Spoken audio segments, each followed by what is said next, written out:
Twist अब आया है स्टोरी में कि जी जैसे आइज़ल मैडम जो है वो मिली हुई हैं फ़रियाल के साथ और फ़रियाल के साथ मिलकर सारी प्लानिंग कर रही हैं क्योंकि उसने ही फ़रियाल को कहा है कि तुम्हें नज़दीक होना है इर्सा के यानी कि इर्सा के शोहर के यानी कि अपने वालिद की बात कर रही होती है। क्योंकि अब वो ये तो भूल चुकी है कि वो उसका बाप है, कोई भी बेटी अपने बाप के साथ इस तरह का घिनौना काम नहीं कर सकती है, इसलिए ईसा का शौहर कहा जा रहा है। इसके बाद अब देखेंगे कि वो उसको कहती है कि तुम्हें जितनी जल्दी हो सके उसको उसकी ज़िंदगी से निकाल कर ही रहना है। मैं उसको 1 मिनट के लिए इस घर में बर्दाश्त नहीं कर रही। यानी कि 50% हमारा काम तो हो चुका है, ईसा यहाँ से चली गई है।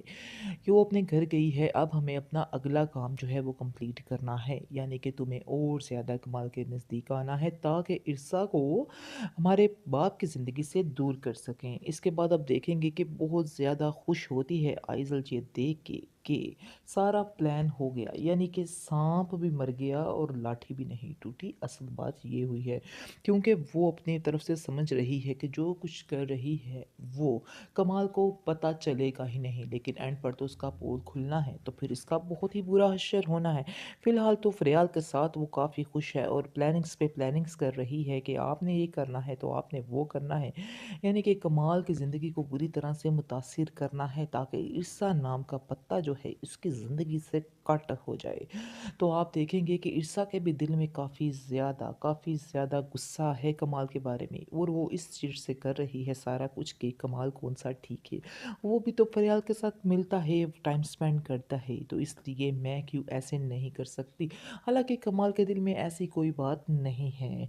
उसने सिर्फ़ और सिर्फ़ ईर्सा से ही प्यार किया है, लेकिन ईर्सा इस बात को समझने का नाम ही नहीं ले रही है और अपने से ही, अपने दिमाग से ही कोई न कोई नई बातें कर रही है।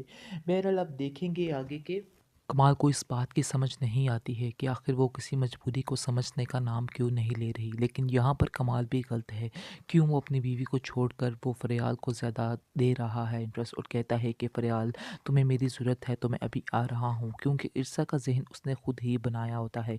लेकिन फिर भी वो ईर्सा के साथ नहीं जाता है, लेकिन बार बार उसको ये जहन में आता है कि इतनी ज़्यादा इसको मैंने आज़ादियाँ दी हैं तो उसका अब ये जायज़ फ़ायदा उठा रही है और ये सब कुछ कर रही है। कमाल ईर्सा से कहेगा कि आखिर अब तुम्हें क्या परेशानी है, अब तुम परेशान क्यों हो, क्योंकि मैंने तो तुम्हें इजाज़त दे दी है और खुली छूट दी है, जाओ जाके जॉब करो और अपनी लाइफ बनाओ, फिर आखिर इसमें टेंशन वाली बात क्या है। इस पर वो कहती है कि मुझे ऐसा नहीं लगता है कि आप किसी भी बात पर एक जगह ठहर जाएंगे, यानी कि आपका फ़ैसला किसी भी वक्त बदल सकता है, क्योंकि मैं जानती हूँ कि आप आइज़ल से बहुत ज़्यादा प्यार करते हैं, जिसकी वजह से आप जब भी उस वो कुछ कहेगी तो आप आंखें बंद करके फिर से उसकी बात पर यकीन कर लेंगे। इसके बाद कमाल उसको कहता है कि तुम्हें बार-बार पुरानी बातों को दोहराने की क्या ज़रूरत पड़ जाती है। मैंने तुमसे कहा ना कि मैंने तुमसे यकीन कर लिया और तुम्हें हर चीज़ की परमिशन देता हूँ, तो फिर आखिर पुरानी बातों को बार-बार अंदर तुम क्यों लेकर आ रही हो? जिस पर ईर्सा खामोश हो जाती है और कहती है कि आप मुझे इस बात पर वादा कर सकते हैं कि आइंदा से कभी भी, यानी कि आने वाली ज़िंदगी में कभी भी आप मुझ पर शक नहीं करेंगे। इस पर कमाल कहता है कि तुम बेफ़िक्र हो जाओ, ऐसा कभी भी नहीं होगा। दरअसल दनियाल को समझ आ चुकी है कि ईर्सा की कमाल के साथ नहीं बनती है और उन दोनों की आपस में बिल्कुल भी अंडरस्टैंडिंग नहीं है, क्योंकि अब कमाल काफ़ी ज़्यादा कोशिश करता है और फ़ोन पर भी उससे बातचीत करने की कोशिश करता है, लेकिन ईर्सा हमेशा बात बात पर उसको टाल देती है और कहती है कि मैं बहुत मसरूफ़ हूँ, मैं आपसे बात नहीं कर सकती हूँ। लेकिन वो बहुत ज़्यादा खुश होती है दानियाल के साथ और काफ़ी देर बातें और गप्पे लगाती रहती है। इसके बाद आप देखेंगे कि कमाल कहता है क्या तुम मुझे मिलवाओगी नहीं दानियाल से, तो आगे से वो कहेगी कि हाँ मैं आपको ज़रूर एक दिन मिलाऊंगी। लेकिन अचानक ही उनकी मुलाकात हो जाती है, जिसकी वजह से वो दानियाल को देखकर एकदम से चौंक सा जाता है, क्योंकि जैसे ही वो ईर्सा और दानियाल को देखता है कि वो दोनों आपस में काफ़ी ज़्यादा खुश हैं और काफ़ी ज़्यादा बेतकल्लुफ़ाना अंदाज़ में बातें कर रहे हैं, जिसकी वजह से देखकर कमाल काफ़ी ज़्यादा हर्ट होता है।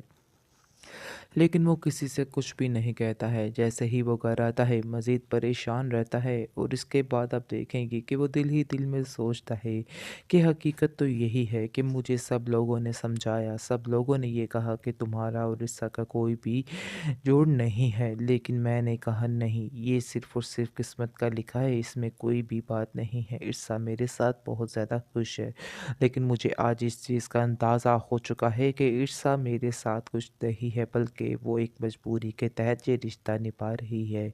आज मुझे इस चीज़ का अंदाज़ा हो रहा है। उसने कभी कहा तो नहीं, लेकिन मुझे ऐसा लगता है कि जैसे वो अब मुझसे छुटकारा चाहती है। इसके बाद आप देखेंगे कि ईर्षा जो है वो कमाल से कहती है कि आपको कैसा लगा दानियाल? तो आगे से वो जवाब देता है कि तुम मुझे बताओ कि तुम्हें दानियाल कैसा लगा? इस पर वो कहती है कि वो बहुत ही अच्छे हैं।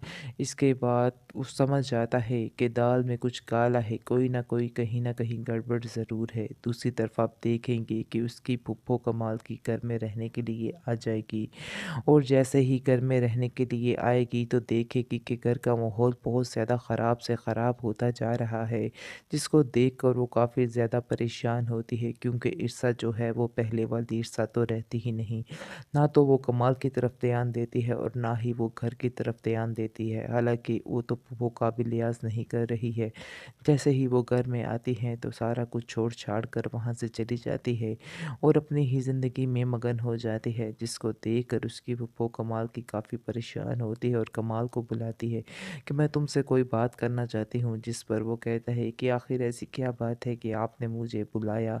तो आगे से वो कहती है कि मैं तुम्हें कहना चाहती हूँ कि ईर्षा के मिजाज मुझे कुछ ठीक नहीं लग रहे हैं, तुम्हें इस पर गहरी नज़र रखनी होगी। आगे से वो कहता है कि आपको कोई गलतफहमी हुई है। आगे से वो कहती है कि नहीं, मैंने अपने ये बाल धूप में सफ़ेद नहीं किए हैं, इसलिए बेहतर यही है कि मेरी बात मानो और इसकी बाहर की जो आज़ादियाँ हैं उसको फ़ौरन से बंद कर दो, वरना तुम एक दिन आएगा बहुत ज़्यादा पछताओगे। जिस पर कमाल कहता है कि नहीं नहीं, आप बिल्कुल गलत सोच रही हैं, ऐसी तो कोई बात नहीं। हालांकि ये बात तो कमाल को भी पता चल चुकी है और उसको ठीक ठाक किस्म का अंदाज़ा हो चुका है कि ईर्षा जो है अब उसके साथ नहीं रहना चाहती है। बात बात पर लड़ाई झगड़ा, बात बात पर रोक जोक, बस इसी बात की निशानी है कि अब वो उससे छुटकारा चाहती है और देखिएगा कि साफ साफ वो उसको कह भी देगा और कहेगा ईर्षा को कि तुम्हें जो भी फ़ैसला करना है तुम कर सकती हो, मुझे कोई भी एतराज़ नहीं है। मैंने तो पहले भी तुमसे कहा था, लेकिन पहले भी तुम नहीं मानी थी। लेकिन अब भी सारे फ़ैसले तुम्हारे हाथ में ही हैं, तुम टेंशन मत लो, जो भी रास्ता अपनाओगी मुझे वो मंज़ूर होगा। आगे शीर्षा कहती है कि मैं कुछ वक़्त चाहती हूँ और मैं वैसे भी तुम्हारे साथ नहीं रहना चाहती, लेकिन मुझे कुछ थोड़ा-सा वक़्त दो, ताकि कुछ वक़्त के बाद मैं सारा कुछ हैंडल कर सकूँ और तुम्हें छोड़ने पर भी आमादा हो सकूँ। जिस पर कमाल खामोश हो जाता है क्योंकि कमाल वाक़ई में उससे बहुत ज़्यादा प्यार करने लग जाता है, जो छोड़ना बहुत मुश्किल लग रहा है।